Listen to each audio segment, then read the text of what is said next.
There's an art to the building up of suspense. Heads. Though it can be done by luck alone.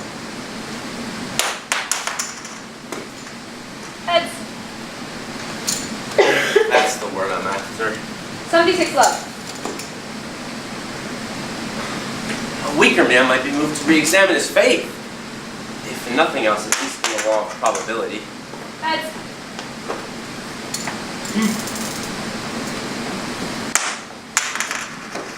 Heads.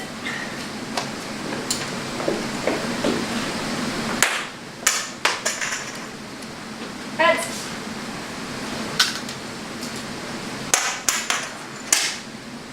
Heads. The law of probability, it has been oddly asserted, has something to do with the proposition that if six monkeys were... Game? Were they? Are you? Game. The law of averages, if I've got this right, states that if 6 monkeys were thrown up in the air for long enough, they'd land on their tails about as often as they'd land on their... Heads. Which even at first glance does not strike one as a particularly rewarding speculation, even without the monkeys. I mean, you wouldn't bet on it.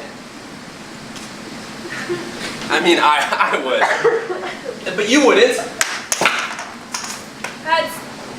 Would you? Heads. Getting a bit of a bore, is it? A bore. Well, What about the suspense? what suspense? It must be the law of diminishing returns. I feel the spell about to be broken.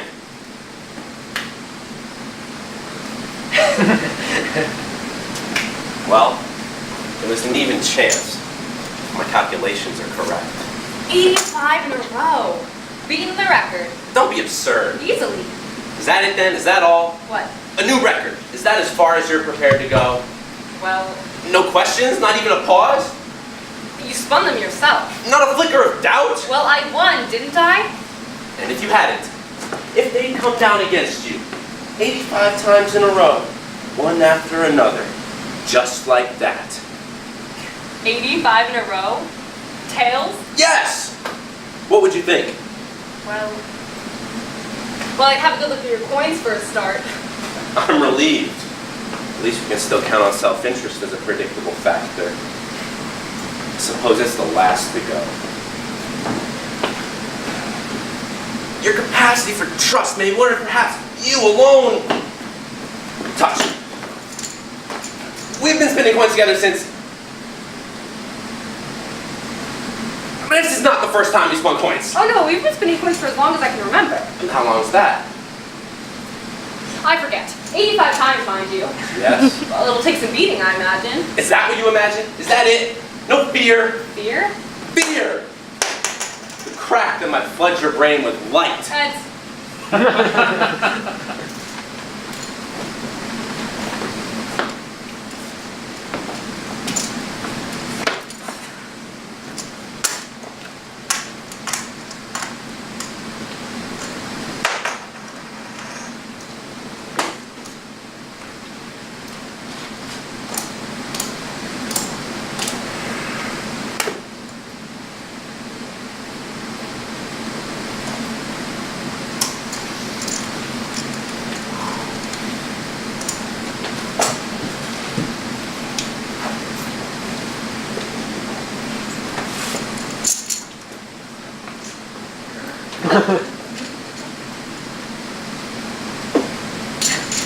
I'm afraid. So am I.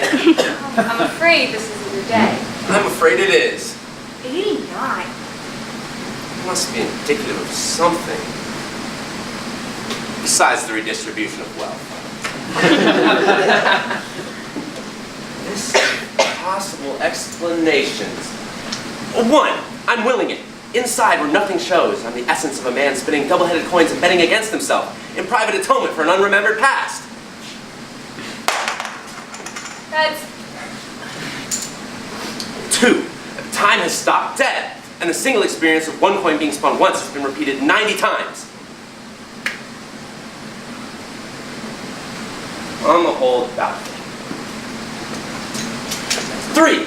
Divine intervention. That is to say, a good turn from above concerning him, cf. children of Israel, or retribution from above concerning me, cf. Lot's wife. 4. A spectacular vindication of the principle that each individual coin spun individually is as likely to come down heads as it is tails, and therefore should cause no surprise each individual time it does. I've never known anything like it. And a syllogism. 1. He has never known anything like it. 2. He has never known anything to write home about. 3. It is nothing to write home about. Home. What's the first thing you remember? Oh, the first thing that pops into my head, you mean? No, the first thing you remember. Oh, I see. Nope. It's no good. It's gone. It was a long time ago. You don't get my meaning. What's the first thing after all the things you've forgotten? Oh.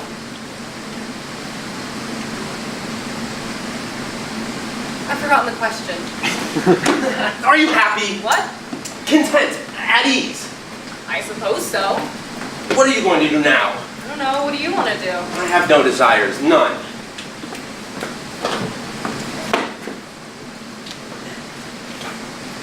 There was a messenger. That's right. We were sent for. Syllogism the second. 1. Probability is a factor which operates within natural forces. 2. Probability is not operating as a factor. 3. We are now within sub, or supernatural forces. Discuss! Not too heatedly. I'm sorry. What's the matter with you? The scientific approach to the examination of phenomena is a defense against the pure emotion of fear. Keep tight hold and continue while there's time. Now, counter to the previous syllogism, tricky one, follow me carefully, it may prove a comfort. If we postulate, and we just have, that within sub, or supernatural forces, the probability is that probability will not operate as a factor, then we must accept that the probability is the first part won't operate as a factor, in which case probability will operate as a factor within sub, or supernatural forces. In which case, since probability has not been operating as a factor, we are not held within sub, or supernatural forces after all. In all probability, that is. Which is a great relief to me personally. Except that we've been spending coins together since I don't know when, and in all that time, if it is all that time, I don't suppose either one of us was more than a couple of gold pieces up or down. I hope that doesn't sound surprising, as it's very unsurprising. This is something I'm trying to keep hold of. Your average tosser of coins depends upon a law, or a tendency, or say a probability, or at any rate a mathematically calculable chance, which ensures that he will not upset himself by losing too much, nor upset his opponent by winning too often. This made for a kind of confidence. It united the ordained and fortuitous into a union which we recognized as nature. The sun came up about as often as it went down, in the long run. And the coin showed heads about as often as it showed tails. Then a messenger arrived. We were sent for. Nothing else happened. 92 coins, spun consecutively, have come down heads 92 times. And for the last 3 minutes on the wind of a windless day, I've heard the sound of drums and flute. Another curious scientific phenomenon is the fact that the fingernails continue to grow after death, as does the beard. What? Beard! You're not dead. I didn't say they started to grow after death. The fingernails also grow before birth, though not the beard. What? Beard! What's the matter? The toenails, on the other hand, never grow at all. Toenails never grow at all. Do they? It's funny, really. I cut my fingernails all the time, and every time I think to cut them, they need cutting. Now, for instance. Yet, I have never, to the best of my knowledge, cut my toenails. They ought to be curled under my feet by now, but it doesn't happen. I just don't think about them. Perhaps I cut them absentmindedly while I'm thinking of something else. Do you remember the first thing that happened today? Well, I woke up, I suppose. Oh! I've got it now. That man, that foreigner, he woke us up. A messenger. We were sent for. Yes. And that's why we're here. Traveling. Yes. Pale sky before dawn. A man standing on his saddle, bang on the shoulder, shouts, "What's all this row about? Clear off." But then he called our names. We were sent for. It was urgent. A matter of extreme urgency, a royal summons. His very words, official business and no questions asked. Lights in the stable yard, a saddle up and off, headlong and hopped across the land. Our guides outstripped in breakneck pursuit of our duty, fearful lest we come too late. Too late for what? How should I know? We haven't got there yet. And what are we doing here, I ask myself. You might well ask. We better get on. You might well think. We better get on. Right. On where? Forward!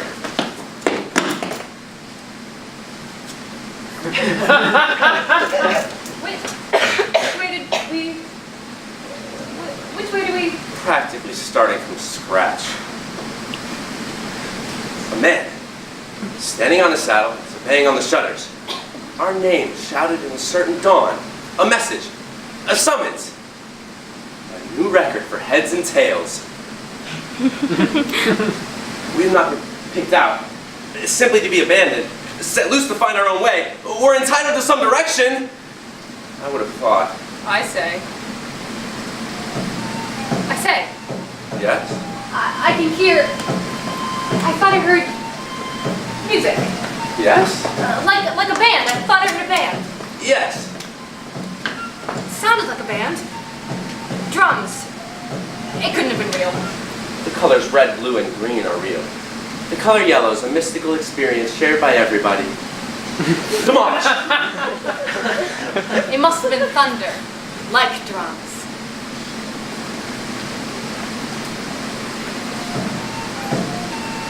I knew all along it was a band. He knew all along it was a band. Here they come.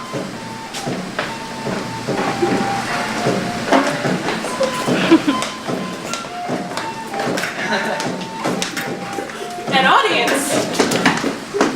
No, don't move. Perfect. Lucky thing we came along for us. I should hope so. But to meet two gentlemen on the road, one would not hope to meet them off it. No? Well met, in fact, and just in time. Why's that? Why, we grow rusty and you catch us on the very point of decadence. By this time tomorrow, we may have forgotten everything we ever knew. That's a thought, isn't it? We'd be right back where we started. Improvising. Tumblers, are you? Give you a tumble, if that's your taste, and times being what they are. Otherwise, for the jingle of a coin, we can give you a selection of gory romances, full of fine cadence and corpses pirated from the Italian. And it doesn't take much to make a jingle. Even a single coin has music in it. Tragedians! At your command.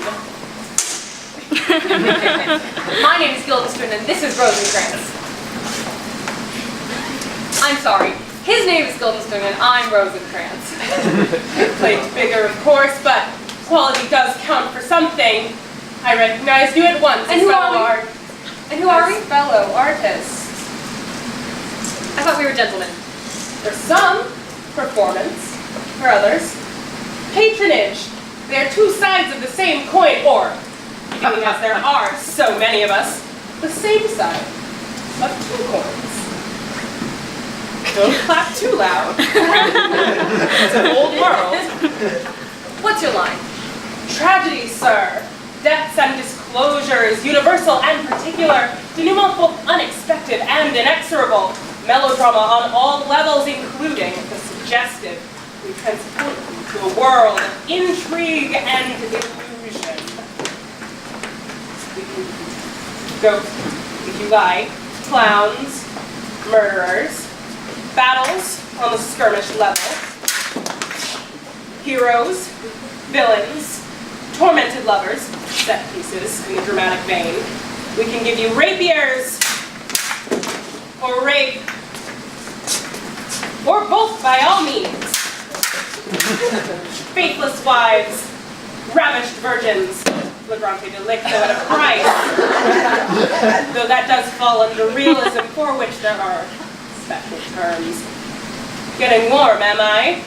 Well, I don't know. It costs little to watch and little more if you happen to get caught up in the action, if that is your taste, and times being what they are. And what are they? Indifferent, bad, wicked, Now, what precisely is your pleasure? Gentlemen, disport yourselves. There! See anything you like? What do they do? Let your imagination run riot. They are beyond surprise. And how much? To take part? To watch. Watch what? A private performance. How private? Well, there are 2 of us. Is that enough? For an audience, disappointing, but for voyeurs, about average. What's the difference? 10 guilders. 10 guilders? I mean 8. Together? Each. I don't think you understand. What are you saying? What am I saying? 7. Where have you been? Roundabout. A nest of children carries the town. Juvenile companies are the fashion nowadays, but they cannot match our repertoire. We'll stoop to anything. If that's your bent. They'll grow up. There's another born every minute. Onward!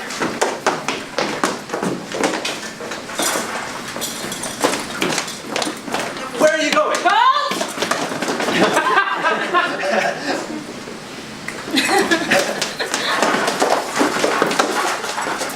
Home, sir.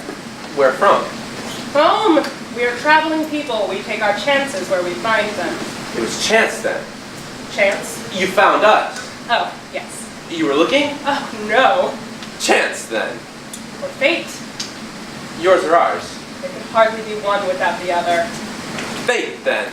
Oh, yes, we have no control. Tonight, we play to the court. Or the night after. Or to the tavern. Or not. Perhaps I could use my influence. At the tavern. At the court. Let's say I have some influence. Would you say so? I have influence yet. Yet what? I have influence. You said something about getting caught up in the action. I did. You're quicker than your friend. Now, for a handful of guilders, I happen to have a private and uncut performance of the rape of the Sabine women. Or, woman. Well, Fiona. Get your skirt on, Fiona! And for 8, you can participate, taking either part, or both for 10, with encores!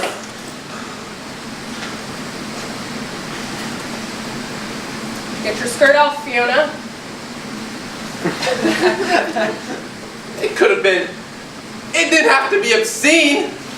It could have been a bird out of season dropping bright feathered on my shoulder. It could have been a tongueless dwarf standing by the road to point the way. I was prepared. But it's this, is it? No enigma, no dignity, nothing classical, pretentious, just this. A comic pornographer and a rabble of prostitutes. You should have caught us in better times. We were purists then. Onward! Excuse me? Oh!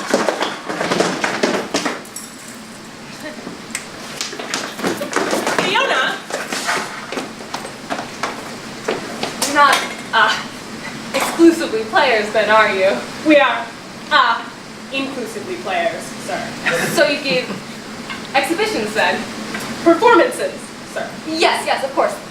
There's more money in that, is there? There's more trade, sir. Times being what they are. Precisely. Indifferent. No, I had no idea. No. I mean, I've heard it, but I've never actually seen. No. What exactly do you do?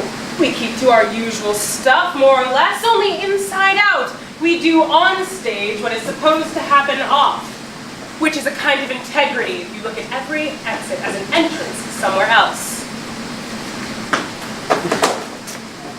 You know, I'm not really the sort of man who... No, but don't run off. Sit down and tell us of some of the things people ask you to do. Onward! Just a minute!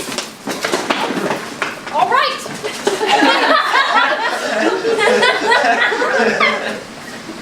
I wouldn't mind seeing just an idea of the kind of...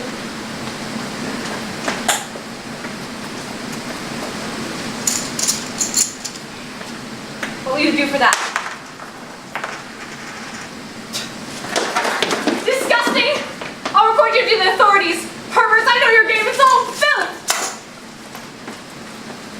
Do you like a bet? What kind of bet did you have in mind? Double or quits. Well, heads.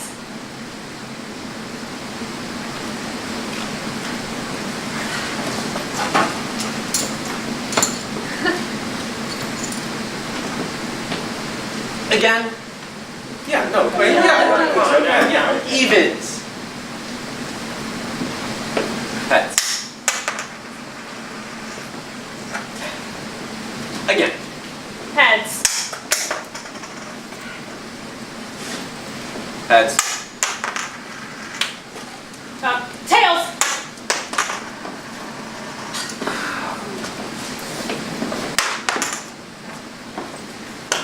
Heads. No. No, do it. No. They don't like the odds. You were right. Heads I win. No. And right again. Heads I win. No. Right again. Heads I win. No. Do you believe that? Bet me the year of my birth doubled is an odd number. Your bird. If you don't trust me, don't bet with me. Would you trust me? Bet me then. My bird? Odd numbers you win. You're on. Good. Year of your birth. Double. Even numbers I win. Odd numbers I lose.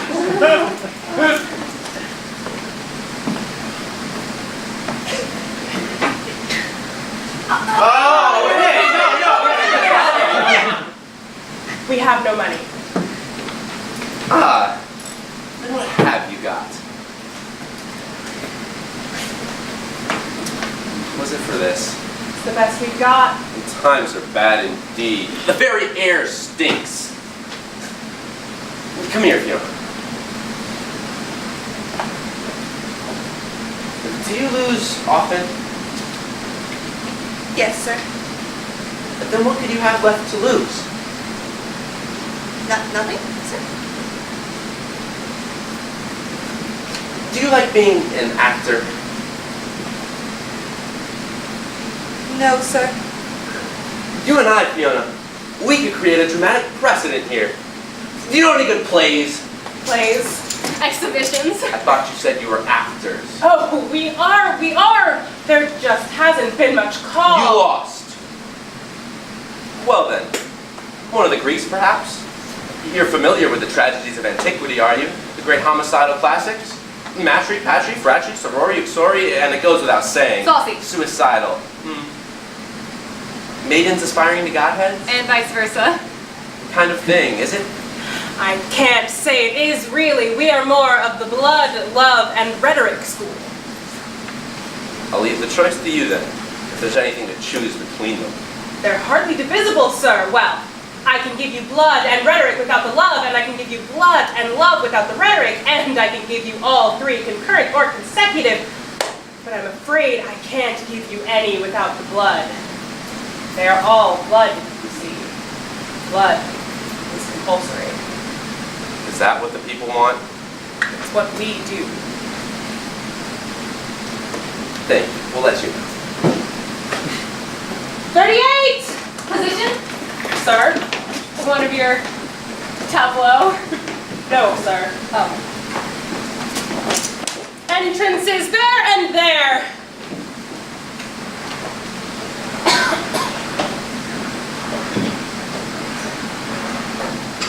Well, aren't you going to change into your costume? I never change out of it, sir. Always in character. That's it. Aren't you going to come on? I am on. If you are on, you can't come on, can you? I start on. It hasn't started. Go on. We'll look out for you. I'll give you a wave. Excuse me. Thank you. Come on. I say. That was lucky. It was tails.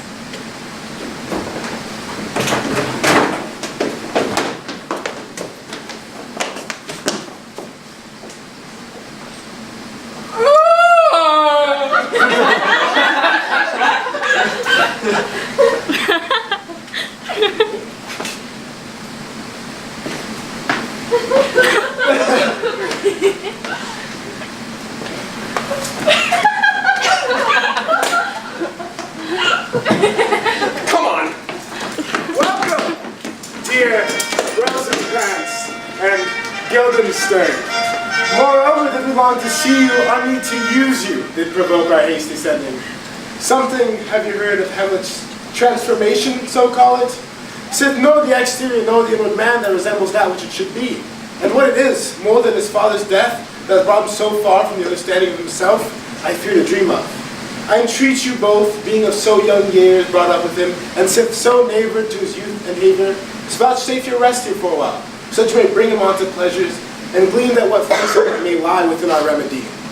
Good gentlemen, he hath much talked of you, and sure I am. 2 men there are not living to whom he more adheres. If it should please you, in the spirit of gentry and goodwill, to expand your time with us a while, for the supply and profit of our hope, your visitation will receive such thanks as fits a king's remembrance. Both your majesties might, by the sovereign power you have of us, put your direct pleasures more to command than to entreaty. But we both obey, and here give up ourselves in the full bent, to lay our service freely at your feet, to be commanded. Thank you, Rosencrantz and gentle Guildenstern. Gentle Guildenstern and Rosencrantz, I beseech you instantly to visit my too much changed son. The heaven make our presence and practices pleasant and helpful to him. Aye, amen. The ambassadors from Norway, my good lord, are joyfully returned. Oh, thou still hast been the father of good news. Have I, my lord? I assure you, my good liege, I hold my duty as I hold my soul, both to my God and to my gracious king. And I do think, or else this brand of mine hunts not the trail of policy so sure that I'm used to do, that I have found the very cause of Hamlet's needs. I want to go home. Don't let them confuse you. I'm on my step here. We'll soon be home and high. Dry and home, It's all over my depth. Dry you high and... Oh, out of my head. Dry you home and... Over my step over my head, buddy. I tell you, it's all stepping to a death. It's all voting to a death. It's all stopping to a head. It's all heading to a dead stop. There. We'll soon be home and dry. And high and dry. Has it ever happened to you that all of a sudden and for no reason at all, you haven't the faintest idea how to spell the word wife or house? Because when you write it, you can't remember ever having seen those letters in that order before? I remember. Yes? I remember when there were no questions. There were always questions. To exchange one set for another is no great matter. Answers, yes, there are always answers to everything. You've forgotten. I haven't forgotten. I used to remember your name and mine, oh yes. There are answers everywhere you look. There was no question about it. People knew who I was, and if they didn't, they asked, and I told them. You did. The trouble is, each of them is plausible without being instinctive. All your life, you live so close to the truth, it becomes a permanent blur in the corner of your eye. And when something nudges it into outline, it's like being ambushed by a grotesque. A man, standing on his saddle in the half-lit, half-alive dawn, banged on the shutters, called out 2 names. It was just a hat and cloak levitating in the great plume of his own breath. But when he called, we came. That much is certain. We came. Well, I can tell you I'm sick to death of it. I don't care one way or another, so why don't you make up your mind? We can't afford anything quite so arbitrary. Nor did we come all this way for a christening. All that preceded us. But we are comparatively fortunate. We might have been left to sift the whole field of human nomenclature, like 2 blind men looting a bazaar for their own portraits. At least we're presented with alternatives. Well, as for now, But not choice. you made me look ridiculous in there. I look just as ridiculous as you did. Consistency is all I ask. Give us this day our daily mass. I want to go home. Which way do we come in? I've lost all sense of direction. The only beginning is birth and the only end is death. If you can't count on that, what can you count on? We don't owe anything to anyone. We've been caught up. Your smallest action sets off another somewhere else and is set off by it. But keep an eye open. In your cot, tread warily, follow instructions. We'll be all right. For how long? Till events have played themselves out. There's a logic at work. It's all done for you. Don't worry. Enjoy it. Relax. To be taken in hand and led, like being a child again, even without the innocence. A child. It's like being given a prize. An extra slice of childhood when you least expect it, as a prize for being good. Or compensation for never having had one. Do I contradict myself? I can't remember. What have we got to go on? We've been briefed. Hamlet's transformation. What do you recollect? He's changed. The exterior and inward man fails to resemble To draw him on to pleasures. Gleam what afflicts him. something more than his father's death. He's always talking about us. There aren't two men living whom he dotes on more than us. We cheer him up, find out what's the matter.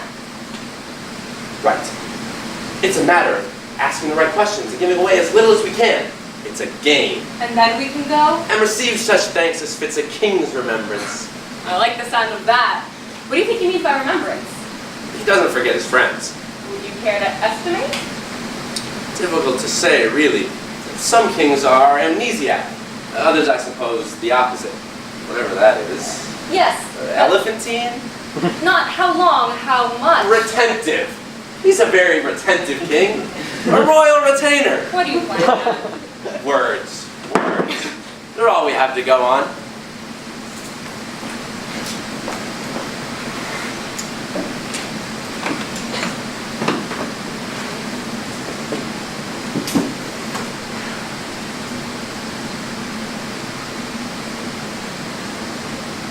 Shouldn't we be doing something constructive? What did you have in mind? A short, blunt human pyramid? We could go Where? after him. Why?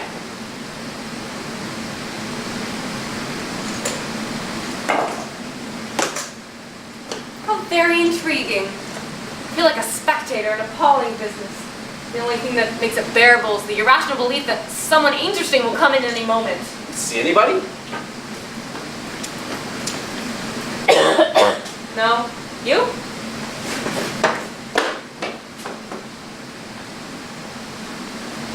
No.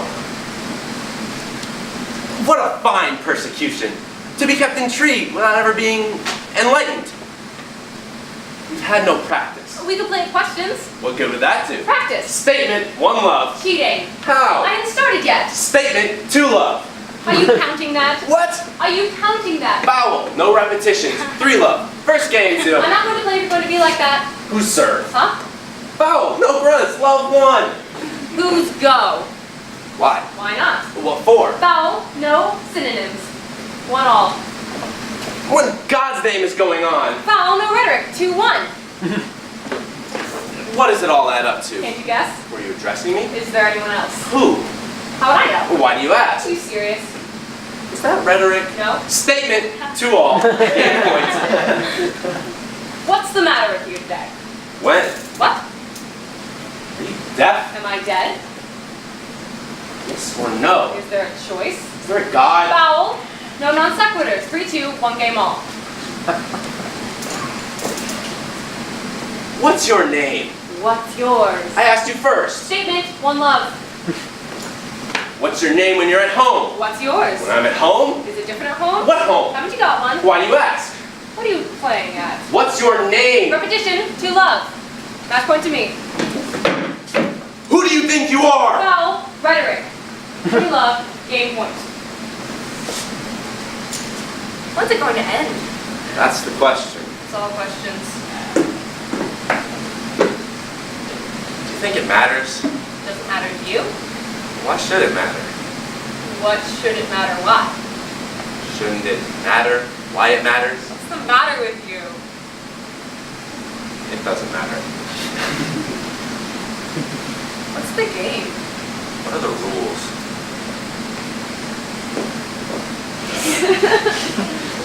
The Rosencrantz! What?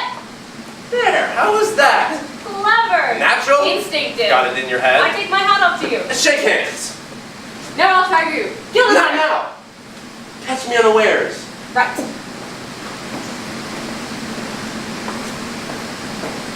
Ready? Don't be stupid!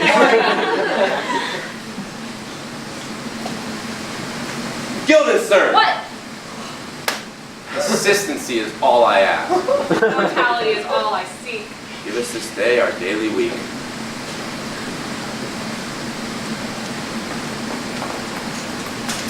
Who is that?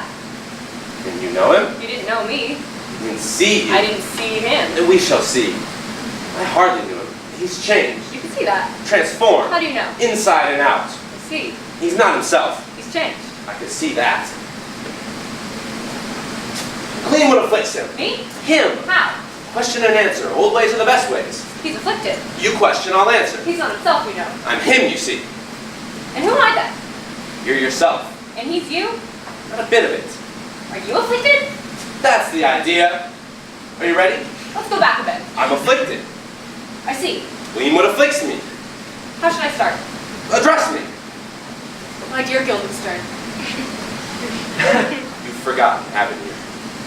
My dear Rosencrantz. You don't quite understand. What we are attempting here is a hypothesis, in which I answer for him while you ask me questions. Ah. Ready? You know what to do? What? Are you stupid? Pardon? Are you deaf? Did you speak? Not now. David! Not now! If I had any doubts, or rather hopes, they are dispelled. What can we possibly have in common besides our situation?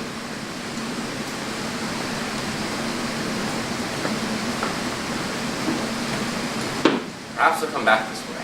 Should we go? Why? Oh! I get it now. You pretend to be him and I ask you questions. Very good!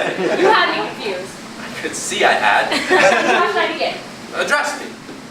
My honored lord. My dear Rosencrantz. Am I pretending to be you then? Certainly not. If you like. Shall we continue? Question and answer. Right. Right. My most honored lord. My dear fellow. How are you? Afflicted. Really? In what way? Transformed. Inside or out? Both. I see. Not much new there. Go into details. Delve. Probe the background. Establish the situation. So, your uncle is the king of Denmark. And my father before him. His father before him? No, my father before him. But surely, You might well ask. let me get this straight. Your father's king, you are his only son, your father dies, you are of age, your uncle becomes king? Yes. Unorthodox. Undid. Undeniable. Where were you? In Germany. Usurpation then. He slipped in.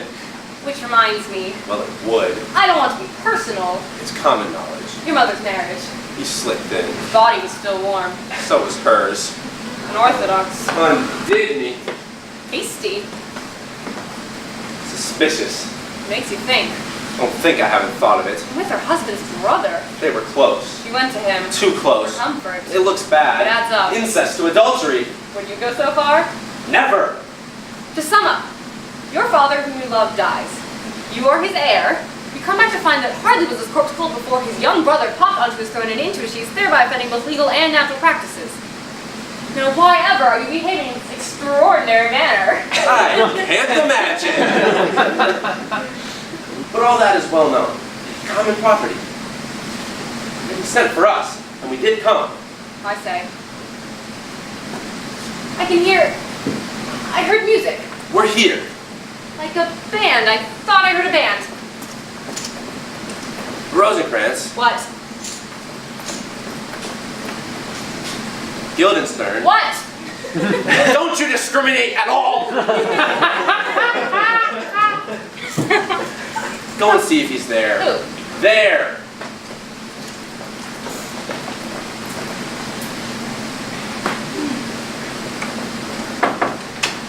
Yes. What's he doing? Talking. To himself? No. Is he alone? No. He's not talking to himself, is he? Not by himself. Coming this way, I think. Should we go? Why? We're marked now. For you yourself, sirs, should be as old as I am, if, like a crab, you could go backwards! Though this be madness, yet there is method in it. Will you walk into the air, my lord? Into my grave! Indeed, that's out of the air.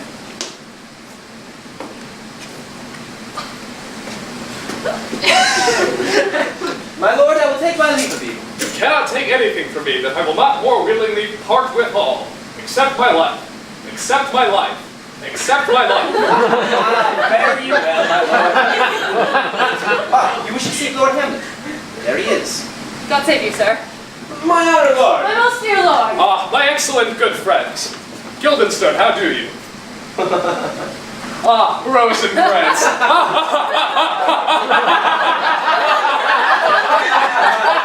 Oh, lads, how do you both?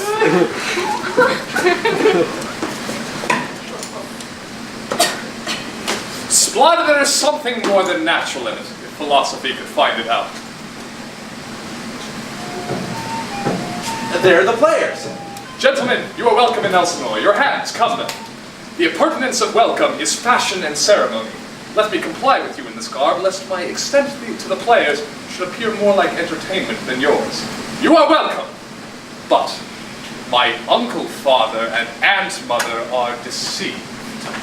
In what, my dear lord? I am but mad north-northwest. When the wind is southerly, I know a hawk from a handsaw. Ah, well be with you, gentlemen. Mark you well, Guildenstern. And you too. And each ear a hearing. That great baby you see before you is not yet out of his swaddling clothes. My lord, I have news to tell you. Well, my lord, I have news to tell you. When Ratshin was an actor in Rome... The actors to come hither, my lord. Buzz!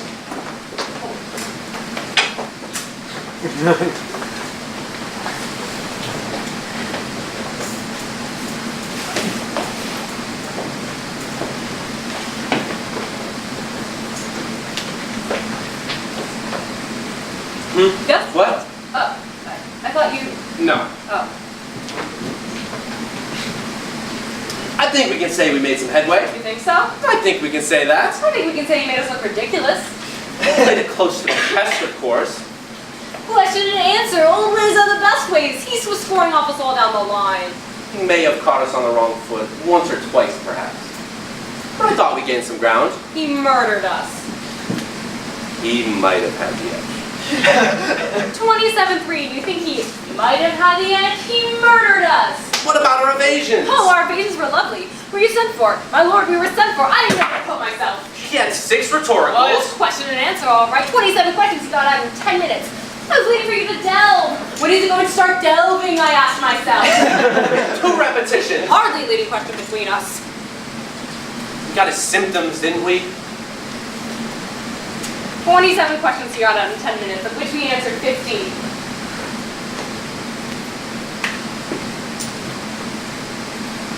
Thwarted ambition. A sense of grievance. That's my diagnosis.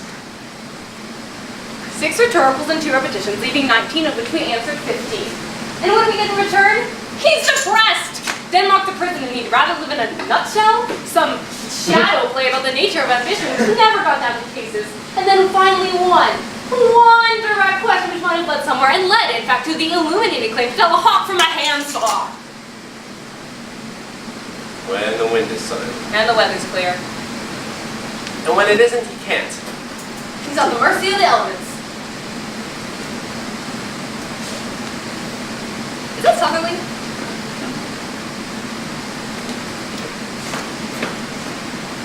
It doesn't look southerly. What made you think so? I didn't say I think so. It could be northerly for all I know. I wouldn't have thought so. Well, if you're going to be dogmatic. Now, wait a minute. We came from roughly south, according to a rough map. Well, where do we come in? Roughly. In the morning, the sun would be easterly. I think we can assume that. That is morning. If it is, and the sun's over there, then that would be northerly. And on the other hand, if it's not and the sun's over there, then that would still be northerly. To put it another way, if we came from down there and it's the morning and the sun is up there, we came from northerly. But if the sun's over there and it's still the morning, then we came from back there. And if the sun's over there and that's northerly, then it's the afternoon. But if none of these are the case. Why don't you go out and take a look? Pragmatism? Is that all you have to offer? You seem to have no conception of where we stand. And you won't find the answer in the bowl of a compass. I'll tell you that.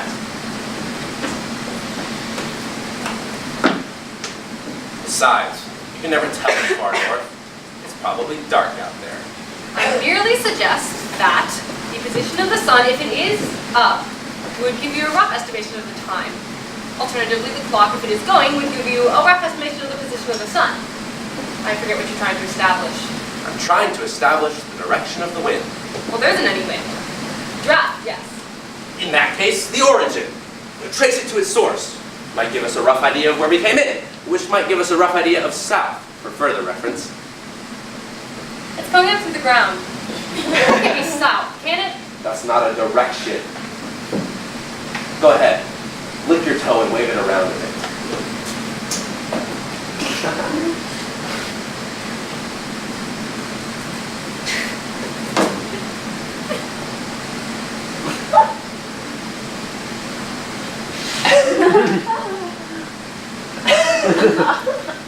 No, I think you'd have to lick it for me. I'm prepared to let the whole matter drop. Or I could lick yours if you'd like. No! Or I'd even wave it around for you. What in God's name is the matter with you? Just being friendly. Somebody might come in. It's what we're counting on after all. Ultimately. Perhaps they've all trampled each other to death in the rush. Give them a shout. Something provocative. Intrigue them. Wheels have been set in motion. Each have their own pace, to which we are condemned.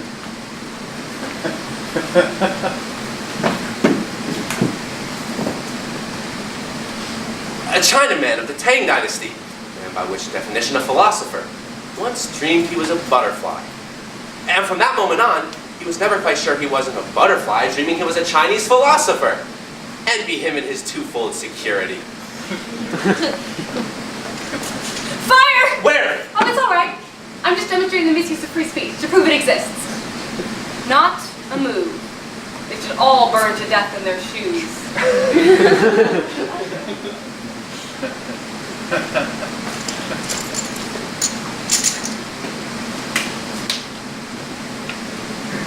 What was it? What? Heads or tails? Oh, I didn't look. Yes, you did. Did I? Seems familiar. Rings a bell. What's the last thing you remember? I don't wish to be reminded of it. Cross our bridges as we get to them. Burn them behind us.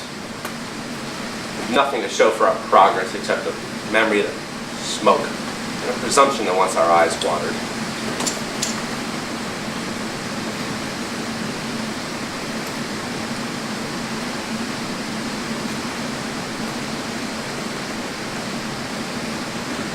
Go.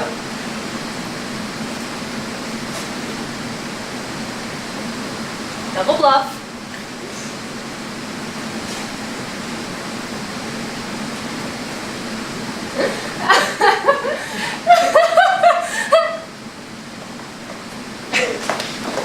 Come, sis! Follow him, friends, who hear a play tomorrow. Dost thou hear me, old friend? Can you play The Murder of Gonzaga? Aye, my lord. Very good. Well, perhaps tomorrow night could, for need, study a short speech of some 12 or 16 lines, which I would set down and insert in. Aye, my lord. Very good. Follow that lord, and look you mock him not. Gentlemen, I leave you till this evening. You are welcome in Elsinore. We'll be with you, my lord. So you've caught up. Not yet, sir. Now mind your tongue, or we'll have it out and get rid of the rest of you, like a nightingale at a Roman feast. Took the very words out of my mouth. You'd be lost for words. You'd be tongue-tied. Like a mute in a monologue. Like a nightingale at a Roman feast. Your diction will go to pieces. Your lines will be cut. To dumb shows. And dramatic pauses. Never find your tongue. Lick your lips. Taste your tears. Your breakfast. You won't know the difference. There won't be any. You'd be lost for words. So you've caught on. So you've caught up. Not yet! You left us. Ah, I'd forgotten. You performed a dramatic spectacle along the way. Yes, I'm sorry we had to miss it. We can't look each other in the face. You don't understand the humiliation of it. To be tricked out of the single assumption which makes our existence viable, that someone is watching. The plot was 2 corpses gone before we caught sight of ourselves stripped naked in the middle of nowhere, pouring ourselves down a bottomless well. Is that 38? There we were.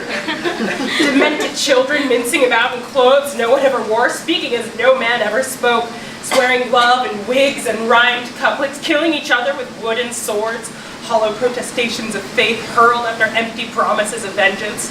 Every gesture, every pose vanished into the thin, unpopulated air. We ransomed our dignity to the clouds, and the uncomprehending birds listened. Don't you see? We're actors. We're the opposite of people.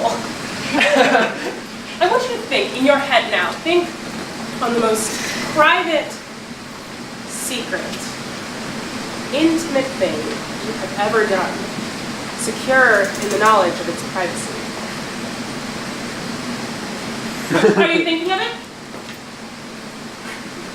Well, I saw you do it! You never! It's a lie!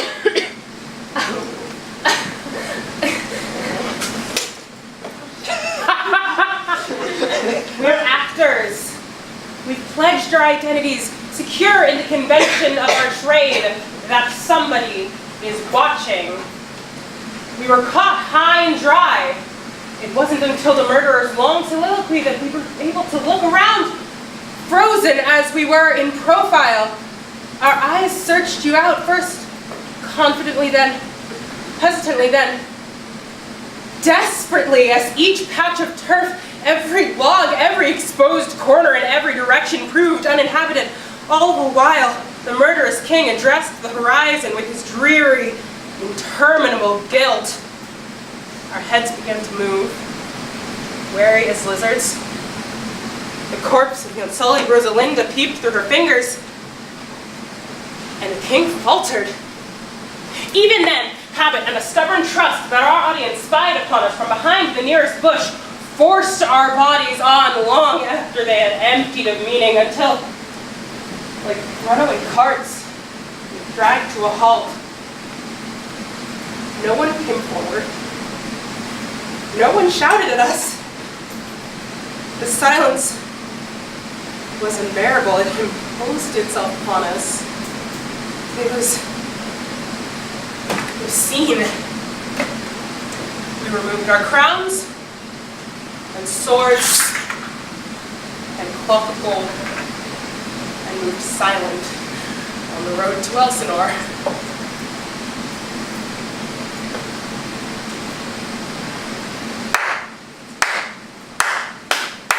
Oh, brilliantly recreated, if these eyes could weep. A rather strong metaphor, mine. No criticism, only a matter of taste.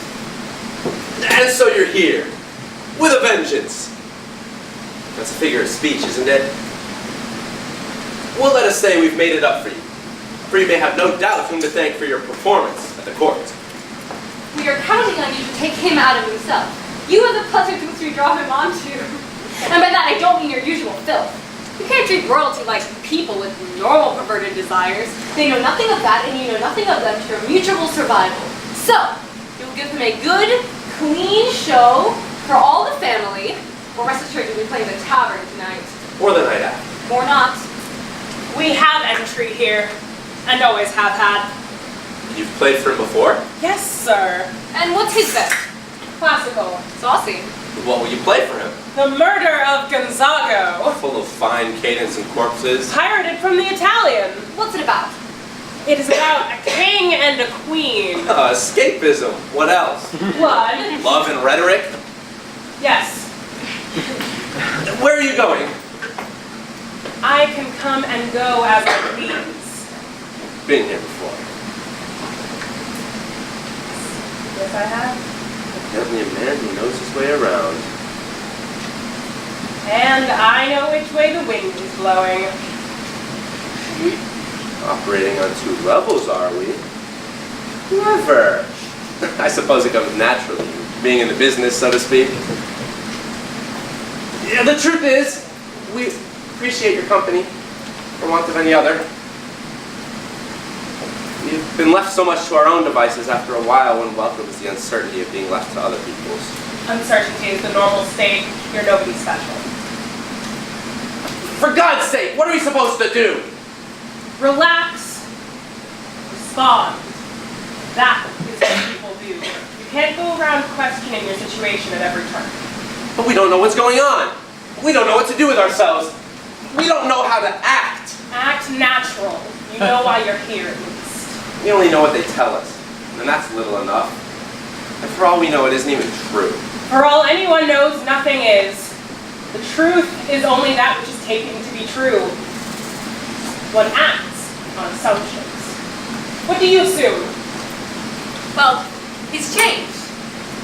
We have to glean what afflicts him. He doesn't give much away. Who does nowadays? He's melancholy. Mad. How is he mad? Ah. How is he mad? More morose than mad, perhaps. Melancholy? Moody. He has moods. Moroseness? Madness. And yet, Quite. for instance, He talks to himself, which might be madness. if he didn't talk sense, which he Which does. suggests the opposite. Of what? I got it. A man talking sense to himself is no madder than a man talking nonsense not to himself. Or just as mad. Or just as mad. And he does both. So there you are. Stark, raving, sane. Why? Why? Exactly. Exactly what? Exactly why? Exactly why what? What? Why? Why what exactly? Why is he mad? I don't know. The old man thinks he's in love with his daughter. Good God, we're out of our depth. No, he hasn't got a daughter. The old man thinks he's in love with his daughter. The old man is? Hamlet, in love with the old man's daughter, the old man thinks. Ah, you're beginning to make sense now. Unrequited passion.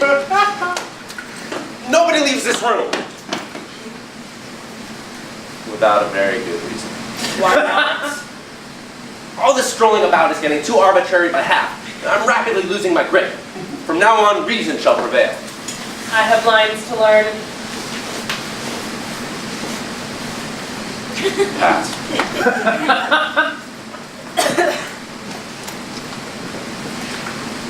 Next!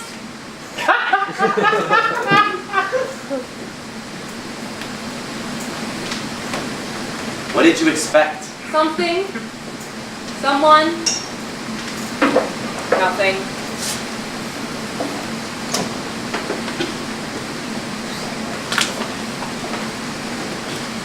Are you hungry? No. Are you? No. Do you remember that coin? No. I think I lost it. What coin? I can't remember. Ah, that coin. Clever. I can't remember how I did it. Probably comes natural to you. Yes, I've got a real showstopper there. Do it again. We can't afford it. Yes, one must think of the future. That is the normal thing. To have one. One is, after all, having it all the time. Now. And now. And now. Could go on forever. I mean, not forever. Do you ever think of yourself as actually dead, lying in a box with a lid on it? No. Nor do I, really. It's silly to be depressed by it. I mean, one thinks of it like being alive in the box, but one always forgets to take into account the fact that one is dead, which should make all the difference, shouldn't it? I mean, you'd never know you were in a box. It would be just like being asleep in the box, so not to say that I'd like to sleep in a box, not one without any air in it. You'd wake up under the stars and then aside from inside a box. That's the part I don't like, frankly. That's why I don't think about it. You'd be helpless, wouldn't you? Stuck in a box like that. I mean, you'd be in there forever. It's not a particularly pleasant thought, even if you're dead. Especially if you're dead. Really, ask yourself. If I ask you straight off, I'm going to stuff you in this box now, would you rather be alive or dead?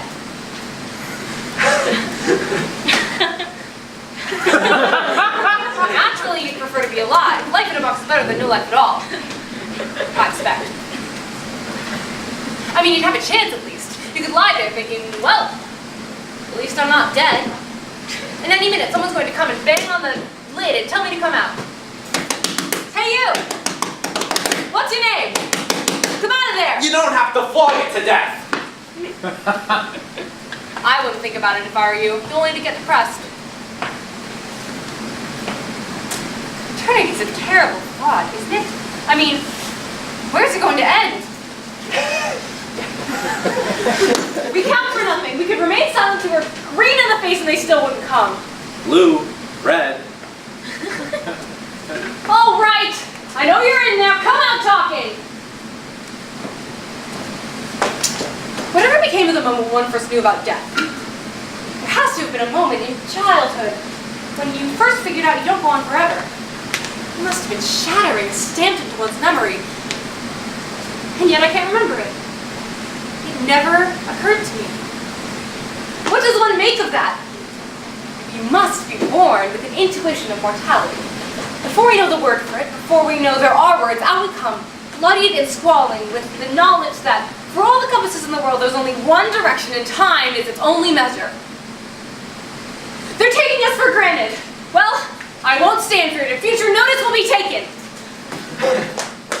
Keep out then, I forbid anyone to enter. That's better. Death followed by eternity. The worst of both worlds. It is a terrible thought. Did he receive you well? Most like a gentleman. But with much forcing of his disposition. Niggard of question, but he was most free in his reply. And did you assay him of any pastime? Madam, it so fell that along the way we were out some players. Of this we told him, and there seemed to be in him a kind of joy to hear it. They're about the court now, and I believe already have ordered to play before him tonight. 'Tis most true, and he beseech me to entreat your majesties to hear and see the matter. Oh, with all my heart, and it doth content me to hear him so inclined. Good gentlemen, give him a further edge, and drive him into pleasures. We shall, my lord. Sweet Gertrude, leave us too, for we have close to send for Hamlet hither, and so that he, as 'twere by Hamlet, may have friends Ophelia hither. Never a moment's peace. In and out, off and on, they're coming at us from all sides. Never satisfied. Catching us on the trot, why can't we go by them? What's the difference? I'm going.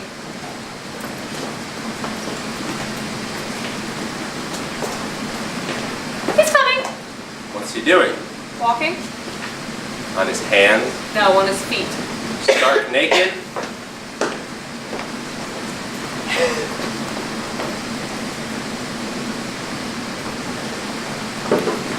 Fully dressed. Selling toffee apples? Not that I noticed. You could be wrong. I don't think so. I can't for the life of me see how we're going to get into conversation. Nevertheless, it seems like an opportunity. Yes, definitely seems like a chance. Something on the line of a direct, informal approach. Man to man, straight from the shoulder, now look here, what's it all about kind of thing. Yes, this definitely looks like one to be grabbed with both hands, I should say, if I were asked. Yes. Never look a gift horse in the face till you see the whites of its eyes, etc., etc.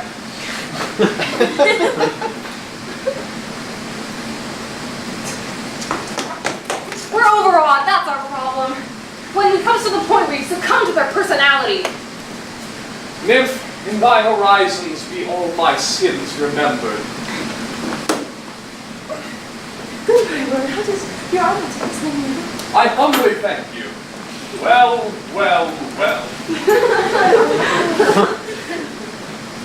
It's like living in a public park! Very impressive. Yes, I thought your direct, informal approach was going to stop this thing dead in its tracks there. If I may make a suggestion, shut up and sit down. Stop being perverse. I'm not going to stand for it. Guess who? Fiona!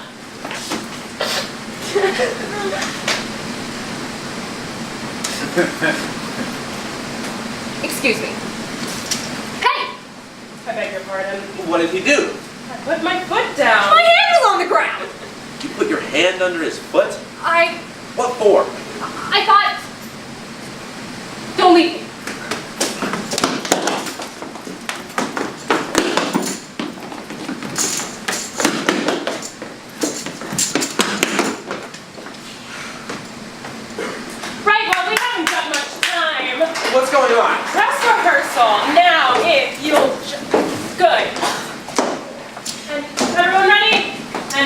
please try to remember what you're doing. We always use the same costumes, more or less, so we tend to forget what they're in, you see. Fiona, stop picking your nose. When queens have to, they do it by a cerebral process passed down in the blood. Good. Everyone ready? Off we go. Full 30 times hath Phoebus caught. No, no, no! Dumb show first, your confounded majesty. They always start a little slowly, but they pick up wonderfully for the deaths. It brings out the poetry in them. How nice. There's nothing more unconvincing than an unconvincing death. I'm sure. Act 1 moves now!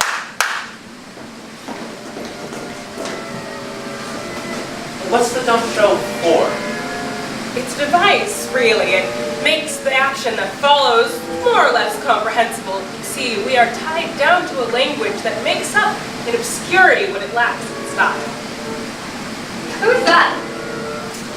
That is the king's brother and uncle to the prince. Not exactly fraternal. Not exactly avuncular.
Of no more marriage.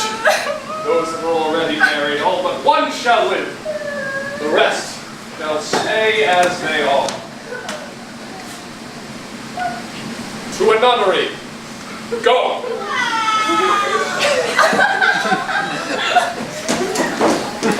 Full 30 times hath Phoebus caught. Affection's not that way, Chen. And what he spake, though it lacked form a little, was not like madness. There's something o'er which the melancholy of soul sits brood, and I do doubt that this frozen hatch presents some danger. That is why I have penned it down. He shall with speed to England.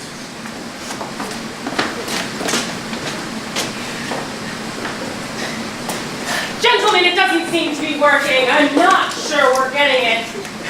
What did you think? What was I supposed to think? It's not coming across. That didn't look like love to me. He's starting from scratch again. It was a mess. It'll be chaos on the night. Keep back. We're spectators. Act 2, positions. Wasn't that the end? With nearly everyone on his feet. My goodness, no. Over your dead body. How am I supposed to take that? Lying down!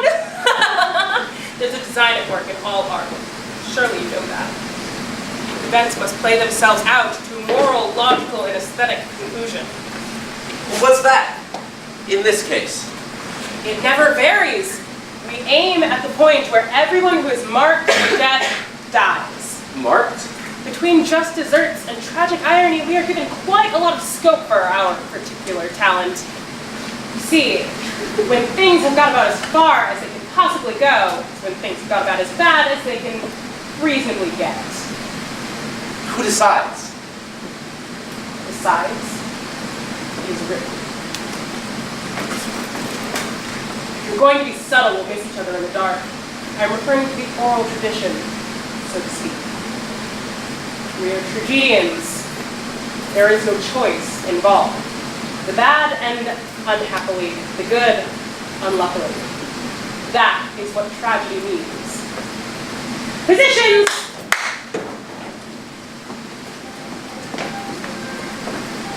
Go!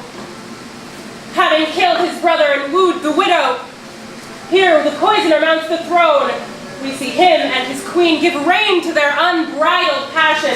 Little does she know the man she holds in her arms. I say, here. Really, you can't do that. Why not? I mean, people want to be entertained. They don't come expecting this sort of gratuitous filth. You're wrong. They do. Murder, seduction, and incest. What do you want? Jokes? I want a good story with a beginning, middle, and end. And you? I'd prefer art to mirror life. It's all the same to you. It's all the same to me, sir. All right, you two. No need to indulge yourselves. I go on to the minute. Lucianus, nephew to the king. Next! Lucianus, nephew to the king, usurped by his uncle and shattered by his mother's incestuous marriage, loses his reason of throwing the court into turmoil and disarray as he staggers between unrestricted lunacy and bitter melancholy, staggering between suicidal and homicidal. Finally, confronts his mother in a scene of provocative ambiguity and begs her to repent and recant. The king, tormented by guilt and haunted by fear, decides to dispatch his nephew to England. He entrusts this task to two smiling accomplices, to two friends, courtiers, to two spies, and they embark with a letter for the English court on board ship. And they arrive and disembark and go before the English king. The English king? But where is the prince? Where indeed? The plot has thickened, and twist of fate and cunning has put into their hands a letter which seals their deaths. Traitors, hoist by their own petard, or victims of the gods. We shall never know. Well, if it isn't. No, don't tell me.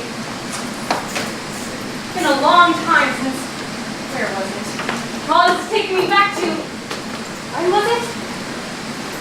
I never forget a face. Not that I know yours, that is. For a moment I thought... No, I don't know you, do I? I'm afraid you're quite wrong. You must have mistaken me for someone else. Are you familiar with this play? No. Slaughterhouse. 8 corpses all told. It brings out the best in us. You! What do you know about death? It's what actors do best. They must exploit the talents that they are given. And their talent is dying. They can die heroically, ironically, comically, amusingly, or from a great height. My own talent is more general. I extract significance from melodrama, the significance that it does not in fact contain. But occasionally from this matter, there exists a beam of light that, seen at the right angle, can crack the shell of mortality. Is that all they can do? Die? No, they kill beautifully. In fact, some kill even better than they die. The rest die better than they kill. They're a team. Which ones are which? Actors! Mechanics of cheap melodrama. That isn't death! You scream and choke and sink to your knees. But that doesn't bring death home to anyone. It doesn't start to whisper in their skulls. It says, one day, you're going to die. You die so many times, how can you expect them to believe in your death? On the contrary, it's the only kind they do believe in. They're conditioned to it. I once had an actor who stole a sheep or a goat, I don't remember which. Anyway, I managed to have him hanged during the play. It was completely unbelievable. It was impossible to suspend one's disbelief, what with the audience cheering and throwing peanuts, and he just sat there and cried the whole time. Completely unprofessional. Never again. See, know what to expect. And it's all they're prepared to believe in.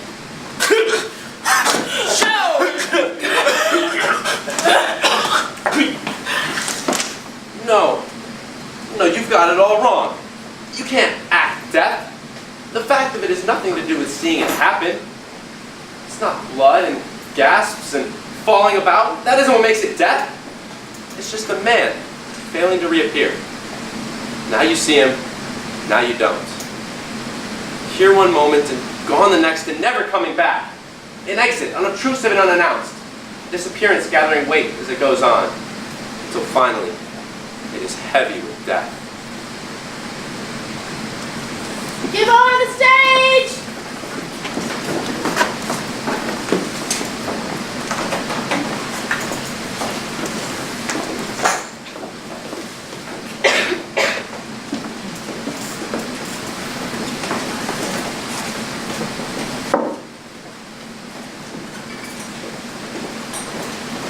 Lights! Lights!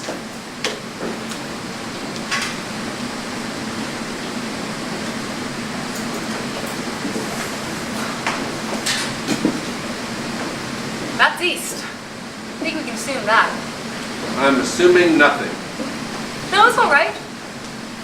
That's the sun. Where? We watched it come up. No, it was up the whole time, you see. And you opened your eyes very slowly. If you'd been facing that way, you'd be swearing that was east. You're a massive prejudice. I've been taking it before. Rings the bell.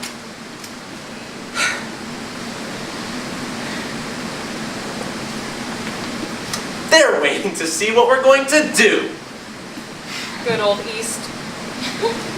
As soon as we make a move, they'll come running on from all directions, shouting obscure instructions, making ridiculous remarks, messing us about from here to breakfast and getting our names wrong. Oh, Guildenstern! You're wanted. Friends, both, go join your voices further in. For Hamlet in his madness hath Polonius slain, and dragged the body from his mother's closet. Go, seek him out, speak fair, and bring the body to the chapel. With this, I pray you haste. Come, Gertrude, let us go meet with our wisest friends and tell them what we mean to do.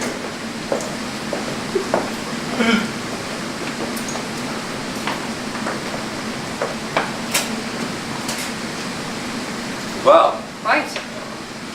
well. Quite. Seek him out, etc. Quite. Wow. Well, that's a step in the right direction. You didn't like him? Who?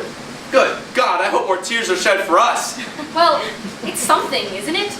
It's something positive. Where do you think he is? That's a step in the right direction. You think so? He could be anywhere. All right. You go that way, I'll go this way. Right. No. You go this way, I'll go that way. Right. Wait a minute. I think we should stick together. He might be violent. Good point. I'll come with you. No. I'll come with you. All right? I'll come with you my way. Right. Wait. I've just had a thought. If we both go come here, that would be stupid, wouldn't it? All right. I'll stay. You go. Right. If I say, I just had a thought.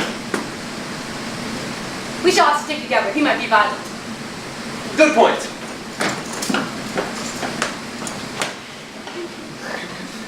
Well, at last we're getting somewhere. Of course, he might not come. He'll come. But we'd have some explaining to do. He'll come. Take my word for it.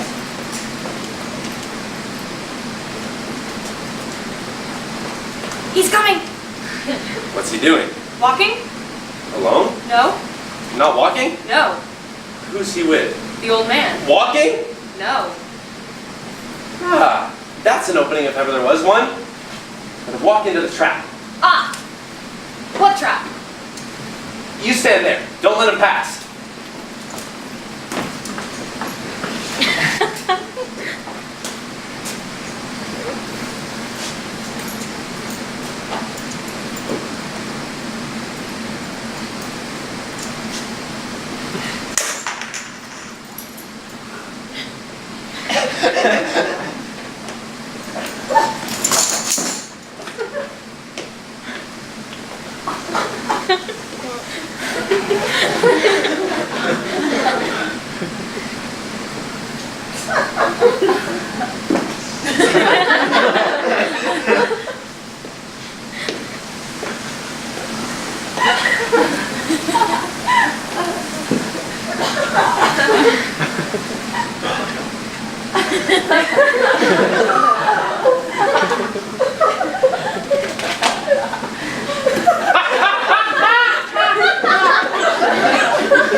That was close. That's what people can do. He was dead! Of course he was dead.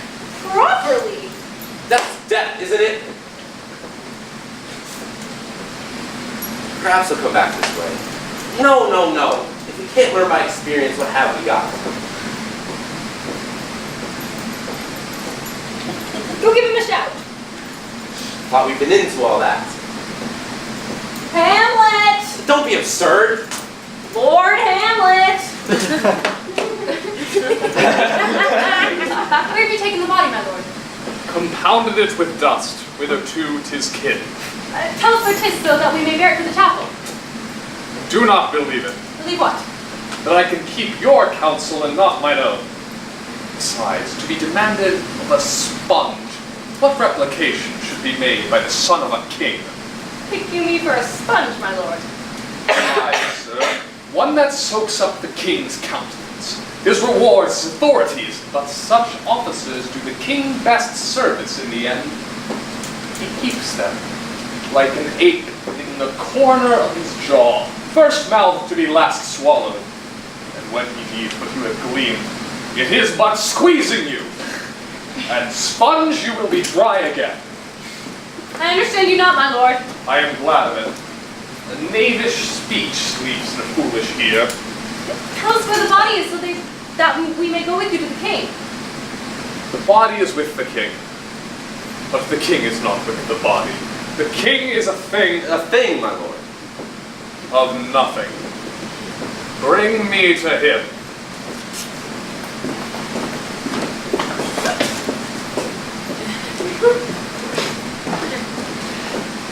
How now?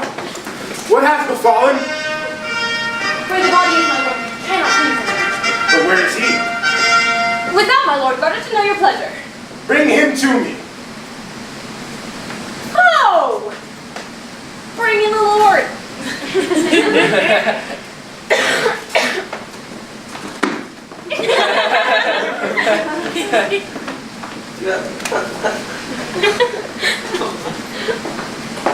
All right, then.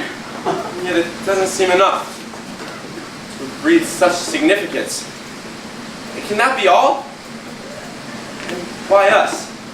Anybody would have done, and we've contributed nothing. It's a trying episode while it lasted, but I'm glad they've done with us now. Done what? I don't pretend to have understood. Frankly, it's their affair. If they decide not to tell us, I don't care. I'm just glad that that's the last we've seen of him.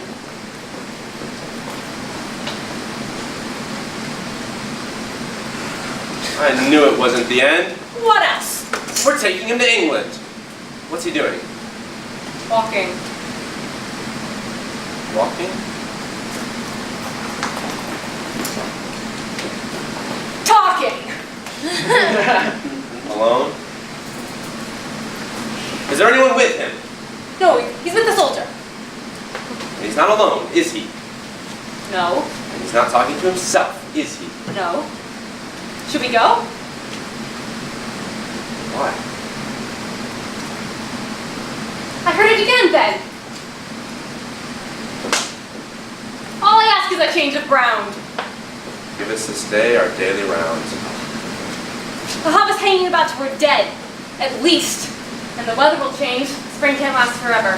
Whose powers are these, sir? They are of Norway, sir, How purposed, I pray you? against some part of Poland. Who commands them, sir? The nephew to Old Norway, Fortinbras. It'll be cold. The summer won't last forever. It's autumnal. No leaves. Autumnal. Nothing to do with leaves. It is to do with a certain brownness at the edge of the day.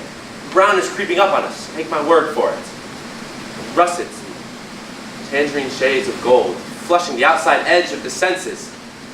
Deep shining ochres, burnt umbers, and parchments of baked earth. Filtering through itself, reflecting the light. At such times, perhaps coincidentally, the leaves might fall somewhere, by repute. Yesterday was blue, like smoke. I heard it again! I humbly thank you, sir. God buy you, sir. Will it please you go, my lord? I'll be with you straight. Go you a little. Is he there? Yes. What's he doing? Talking. To himself? Yes.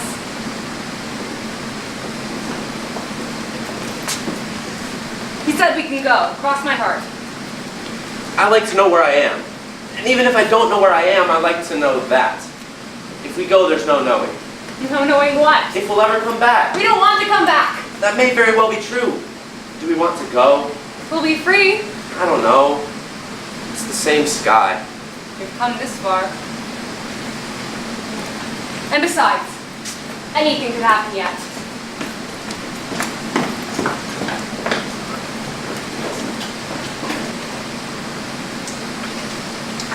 Are you there? Where?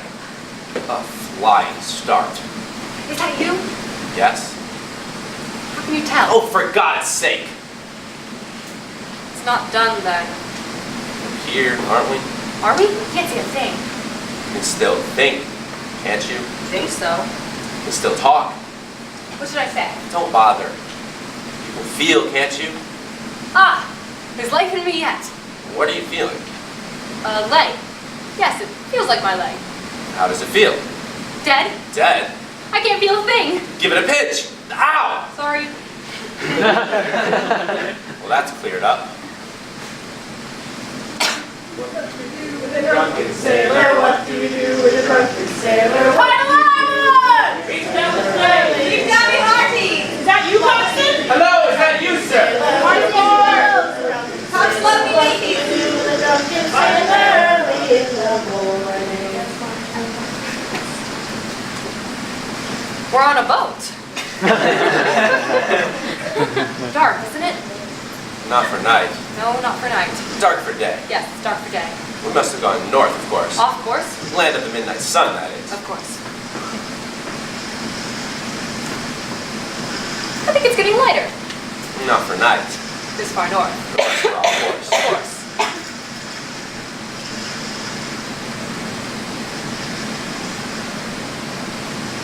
It's definitely lighter than it was.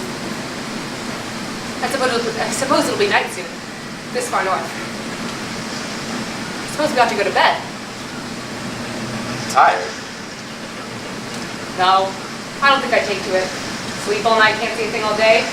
Those northerners must lead a quiet life. Where? What? I thought you... I've lost all capacity for disbelief. I don't think I could even rise to a little gentle skepticism. Well, shall we stretch our legs? I don't feel like stretching my legs. I can stretch yours for you if you'd like. No, thank you. Or we can stretch each other's. That way we wouldn't have to go anywhere. No. Somebody might come in. In where? Out here. In out here. On deck. Nice bit of planking, that. Yes, I'm rather fond of boats myself. I like the way they're contained. One doesn't worry about where to move on a boat. It's all done for you. Boats are safe areas in the game of tag. Players will hold their position until the music starts. I'll spend most of my life on boats. Very healthy. One's free on a boat. For a time. Relatively. What's it like? Rough. I think I'm going to be sick. Other side, I think. Free to move, speak, extemporize, and yet our truancy is defined by a fixed star. Our only notion of change, a change of angle to it. And yet we sail the seas, moving along, and we come round to the single immutable fact that we, Rosencrantz and Guildenstern, bearing a letter from one king to another, are taking Hamlet to England. I say he's there. What's he doing? Sleeping. It's all right for him. What is? He can sleep. It's all right for him. He's got us now. He can sleep. It's all done for him. He's got us. We've got nothing. All I ask is our common due. For those of peril on the sea. Give us this day our daily due.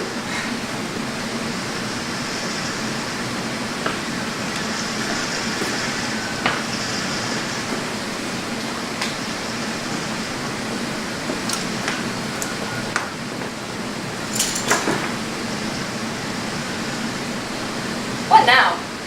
What do you mean? Well, nothing's happening. We're on a boat. I'm aware of that.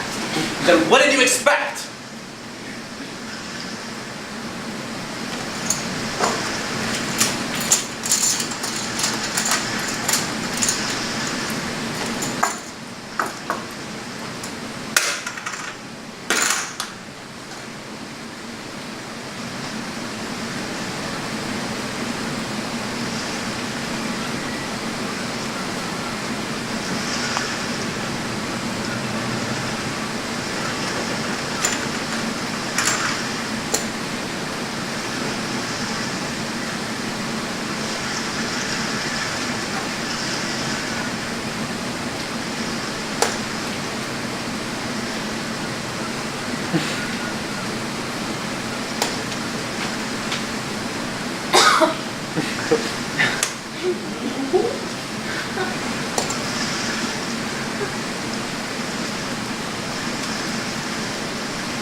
You had money in both hands?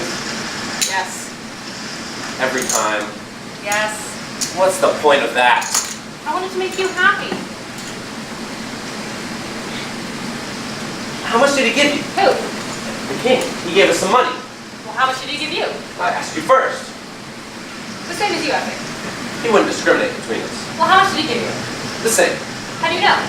You just told me. How do you know? He wouldn't discriminate between us. Even if he could. Which he never could. He couldn't even be sure of mixing us up. Without mixing us up. Why don't you say something original? No wonder the whole thing's so stagnant.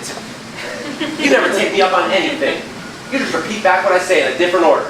Can't think of anything original. I'm only good in support. I'm sick of making a run. It's probably your dominant personality. Oh, what's going to become of us? Oh, now. You're there. I see that we're all right. We have nothing to go on. We're out on our own. We're going to England. We're taking Hamlet there. What for? What for? Where have you been? When? What are we going to do when we get there? We take him to the king. Will he be there? No, the English king. Is he expecting us? No. He won't know what we're playing at. What are we going to say? We've got a letter. Do we? You remember the letter. Do I? It's all contained in the letter. We count on that. Is that it then? What? We take Hamlet to the king, we deliver the letter, and then what? Well, there might be something in the letter to keep us going a bit. And if not? And that's it. We're finished. At a dead end? Yes. Are there likely to be dead ends? Who is the English king? It depends on when we get there. What do you think it says? Oh, I don't know. Greetings. Expressions of loyalty. Asking of favors, calling in of debts, obscure promises balanced by vague threats. Diplomacy. Regards to the family. In Hamlet? Oh, yes. And us, with full backstory. I should say so. So we've got a letter that explains everything. You've got it. What's the matter? The letter. Have you got it? Have I? Where would I put it? You can't have lost it. I must have. That's odd. I thought he gave it to me. Perhaps he did. But you seemed so sure it was you who hadn't got it. It was me who hadn't got it.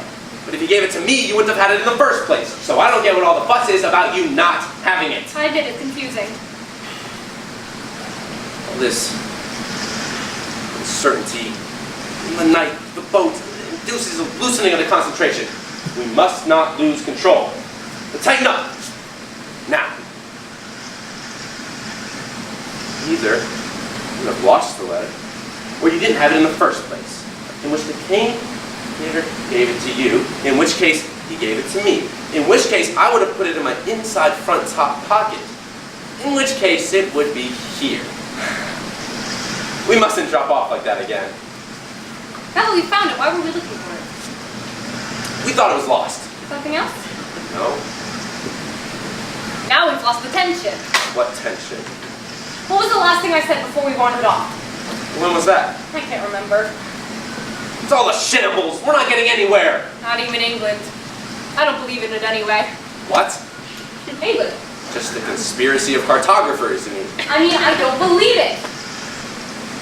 I try to picture us arriving. Shore, harbor, road, inhabitants on the road to point the way. Horses riding for a day or a fortnight. Then the palace of the English king. That would be the normal thing. My mind remains blank. No, we're slipping off the map. You don't believe anything until it happens. But it has all happened, hasn't it?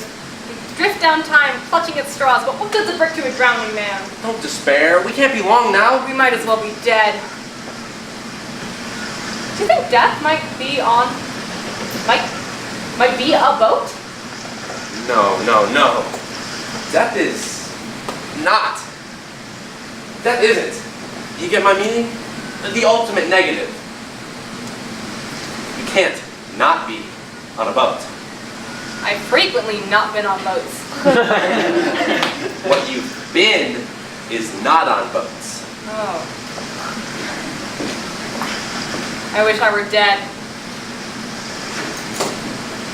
I could jump off the side. That would put a spoke in their wheel. Unless they're counting on it. I shall remain on board. That'll put a spoke in their wheel. All right. We don't question. We don't doubt. We perform. But I say there has to be a line drawn somewhere, and I would like to put it on the record that I have no confidence in England. Thank you. And even if it is true, it would just be another shambles. I don't see why. What are we going to say? You say, Your Majesty, we have arrived. And who are you? Rosencrantz and Guildenstern. Never heard of you. We're nobody special. What are you playing at? We've got our instructions. First time I've heard of Let it. me finish. We come from Denmark. What do you want? We're taking Hamlet. Who's he? You've heard of him. Oh, I've heard of him, all right, and I want nothing to do with it. But- You come in here with hardly a buy or leave, and you expect me to take in every lunatic you pass up with a whole lot of unsubstantiated... We've got a letter. I see. Well, this seems to support your story such as it is. It is an exact command from the King of Denmark. For several reasons, appointing Denmark's health and England's too, that on the reading of this letter, without delay, I should have Hamlet's head cut off.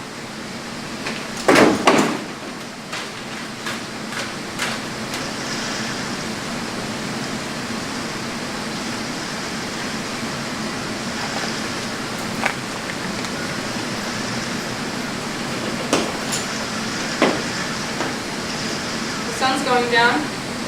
It'll be dark soon. You think? I'm just making conversation. We're his friends! How do you know? From our young days brought up with him. You've only got their word for it. But that's what we go on. Well, yes, and then again, no. Assume for a moment they are going to kill Hamlet. Well, he's a man. Men are mortal. All men must die. At some point. Or consider the social point of view. He's just one man among many. His loss would certainly be well within reason. As Socrates so philosophically put it, we don't know what death is, so it's illogical to fear it. Death might be quite nice. Certainly a release from the burden of life, and for the godly, a haven and a reward. Or consider this. We are just two little men. We can't deign to know what kings or fate, what wheels are turning. So we better well stay out of it. Go on, wrap the letter up. Neatly. Like that. Good. They won't notice the broken seal, assuming you were in character. But why? What's it all for? Well, apply logic. Awful. Or justice.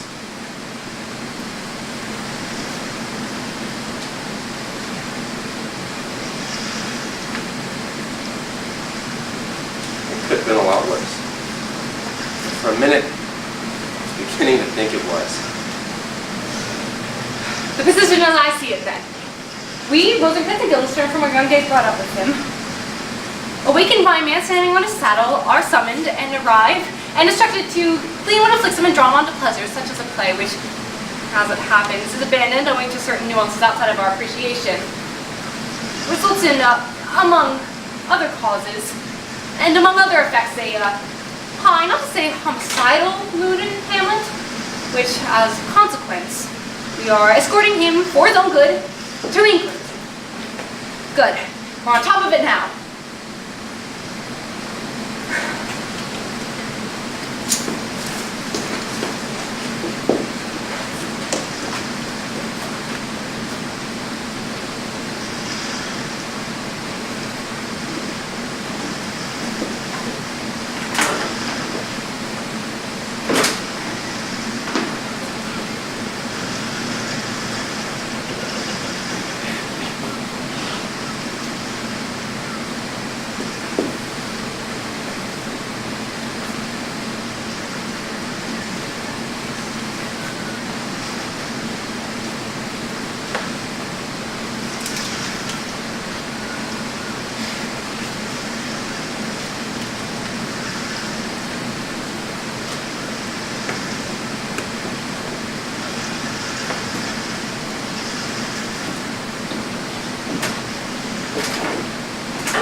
I'm assuming nothing. The position as I see it then. That's west, unless we're off course. In which case it's night. The king gave you the same as me, the king gave me the same as you, the king never gave me the letter, the king gave you the letter. We don't know what's in the letter. We take Hamlet to the English king and hand over the letter. The English king, who he is depending on when we get there. The letter, which may or may not include something to keep us going. And if not, we end on a loose end if there are loose ends. There. I don't think we've done too bad. I don't think we've missed any chances. Not that we've had much help. If we stopped breathing, we'd vanish. Here we go.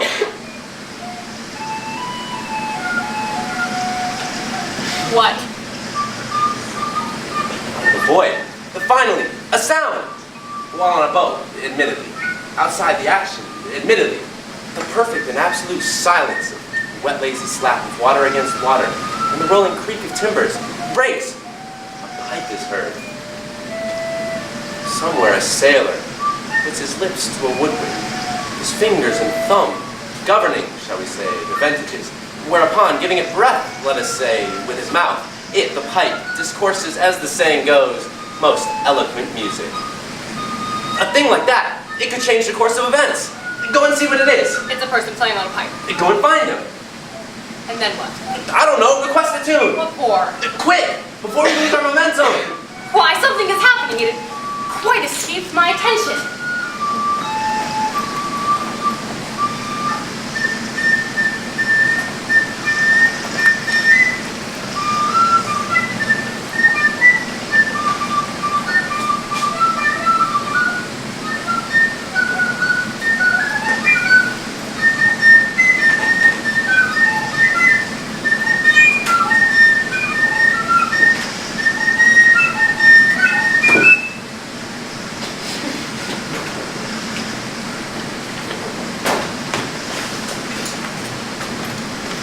I thought I heard a band. Plausibility is all I presume. Call us this day our daily tune. Aha! All in the same boat then!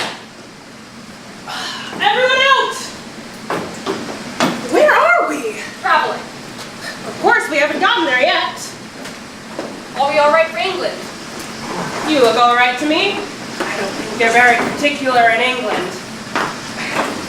Fiona! What are you doing? Traveling! All right, everyone blend into the background. Pleased to see us then. You've come out of it well so far. And you? In disfavor. Our play offended the king. Yes. He is a second husband himself. It was tactless, really. It was very good play, nevertheless. We never really got it going. It was getting quite interesting when they stopped it. Now that's the way to travel. What were you doing in there? Hiding! We had to run for it just as we were. Stowaways. Naturally. We didn't get paid owing to circumstances just out of our control. And we lost all our money betting on certainties. Life's a gamble at terrible odds. If it was a bet, you wouldn't take it. But we troopers just go on and on. Do you know what happens to old actors? What? Nothing. They're still acting. Surprised then? What? Surprised to see us. I knew it wasn't the end. Practically everyone on his feet. What do you make of it so far? What am I supposed to make of it? Speak to him? It's possible, It wouldn't do any good. but it's possible. Pointless. It's allowed. Allowed, yes. You're not restricted. No boundaries have been defined. No inhibitions imposed. Whim's the order of the day. That we have, for the while, secured or stumbled into. Our release, for the while. Other wheels are turning, but they are not our concern. We are free to think. We are free to breathe. We are free to do what we want and say what we want to whomever we want. Without restriction. Within limits. It's certainly within limits.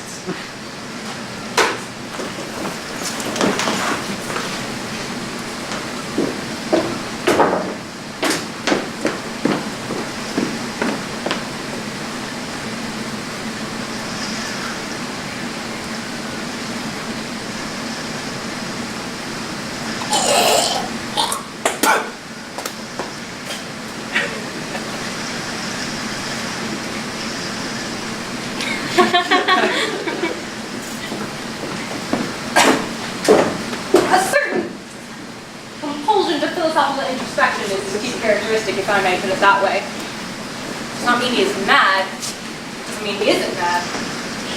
Very often it doesn't mean anything at all, which might be a kind of madness. It really boils down to symptoms.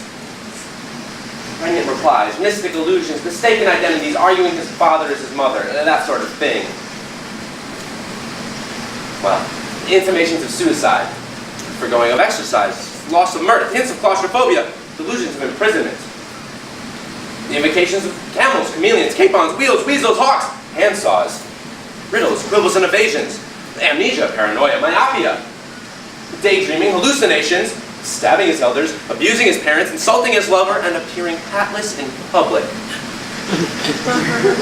Cockneyed, droop-stockinged, and sighing like a lovesick schoolboy, which at his age is coming on a bit strong. And talking to himself. And talking to himself.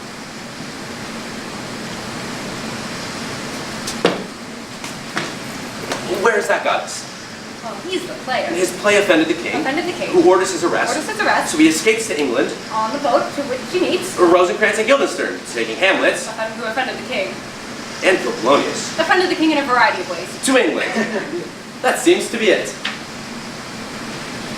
All we got are the incidents. Is it too much to ask for a little sustained action?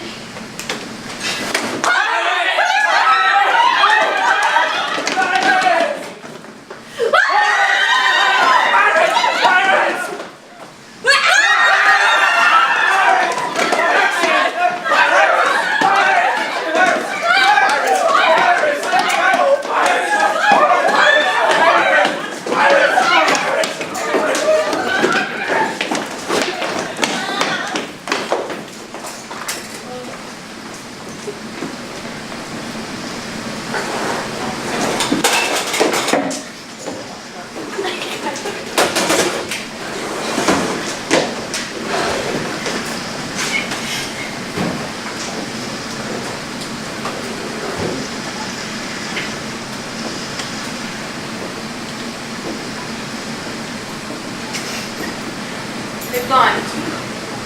That was close. I never thought quicker.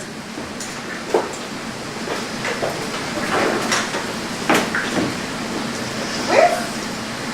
Once again, alone on our own resources. What do you mean? Gone? Gone where? Yes, we weren't that lucky there, if that's the word I'm after. Dead? Lucky.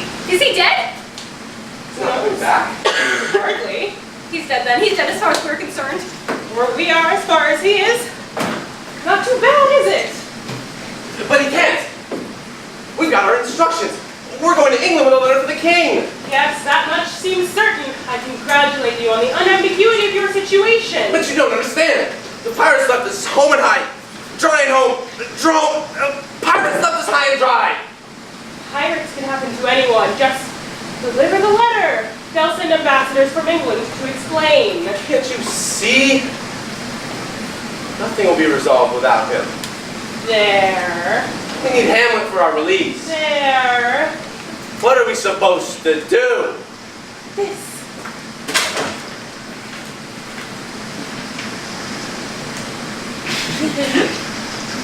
Saved again. Save for what? The sun's going down. It will be dark soon. That's west. Unless Shut up! I'm sick of it. Do you think conversation is going to help us now? I bet you all the money I have that the year of my birth doubled is an odd number. No. Your birth. We've traveled too far. And our momentum has taken over. We move idly toward eternity, without possibility of reprieve or hope of explanation. Be happy. You're not even happy. What's so good about surviving?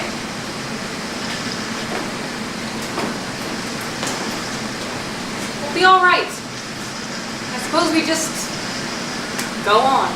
Go where? To England. England? That's a dead end. I never believed in it anyway. Well, all we have to do is deliver a letter to the English king. Ashore. The harbor said. And we get off. And we stop someone and we ask, where's the king? And they say, oh, you take this road and you take the first left, and I don't believe it! Doesn't sound very plausible. And even if we came face to face, what do we say? We say, we've arrived. And who are you? We are Rosencrantz and Guildenstern. No, which is which? Well, you're... What's it all about? Well, you're taking Hamlet to England, but then these pirates came. I don't begin to understand. What's it got to do with me? You show up out of Lewis and Cock and Bull We have story. a letter. A letter, yes, that's true. That's something. A letter.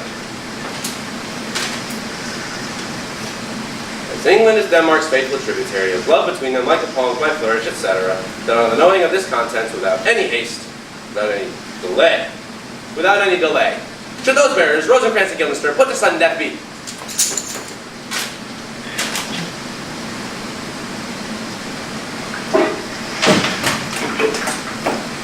They've gone. It's all over.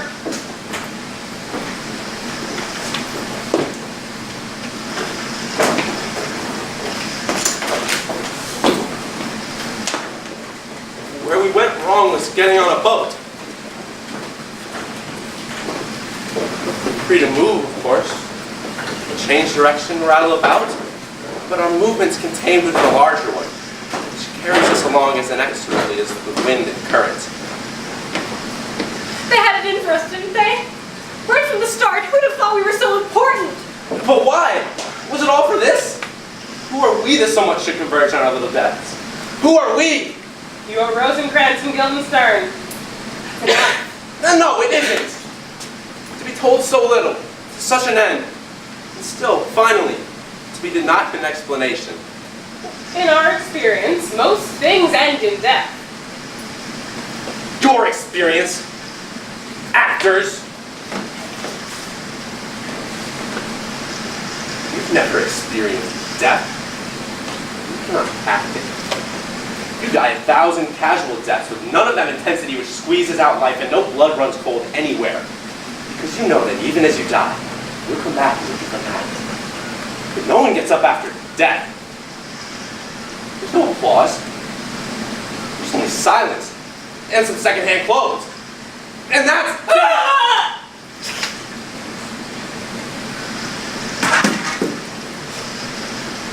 If we have a destiny, then so had he.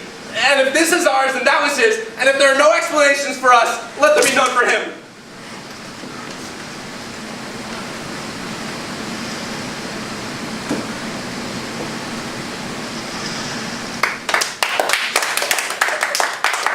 Oh, come, gentlemen. No flattery, that was merely competent. See, it is the kind they believe in.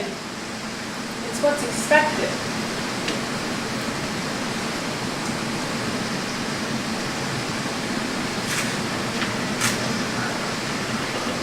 For a moment you thought I cheated.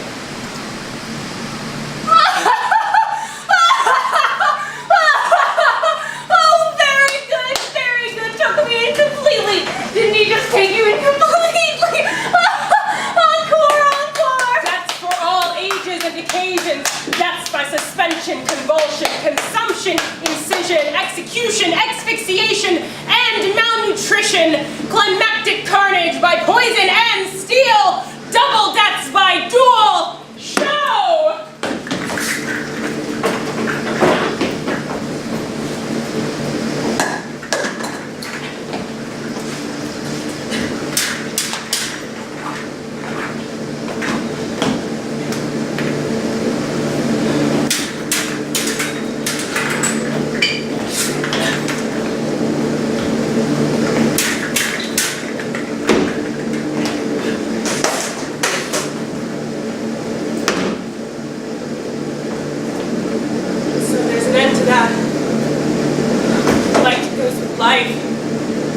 Winter of our years. The dark comes early. No, not for us. Not like that. Dying is not romantic. And death is not some game which will soon be over. Death is not anything. It's just the absence of presence, nothing more. The endless time of never coming back. A gap that you can't see. And when the wind blows through it, it makes no sound. That's it then, is it?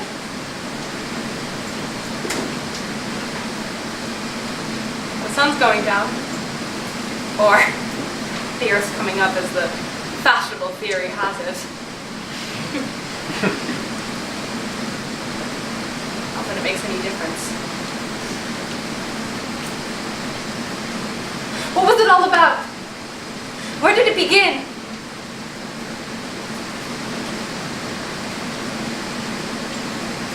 I mean, they're not going to come and drag us off.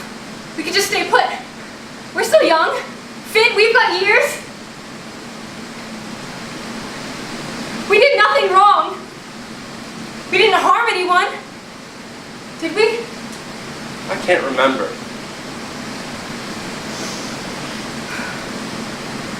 All right then. I've had enough. To tell you the truth, I'm relieved. Our names shouted in a certain dawn. A message. A summons. It must have been a moment. At the beginning, where we could have said no. Somehow we missed it. Rosen! Gil?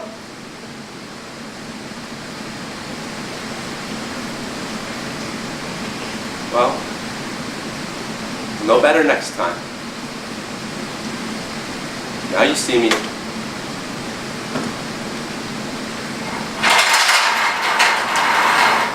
sight is dismal and our affairs from England come too late. The ears are senseless that should give us hearing to tell them this commandment is fulfilled, that Rosencrantz and Guildenstern are dead. Where should we have our thanks? Not from his mouth had it the ability of life to thank you. He never gave commandment for their deaths. But so since general upon this bloody question, you from the Polack wars and you from England, give orders that these bodies be placed high to the view upon a stage, and let me speak to the yet unknowing world how these events came about. Then each will hear of violent, bloody, carnal, unnatural acts, not mistaken against the immortal soul.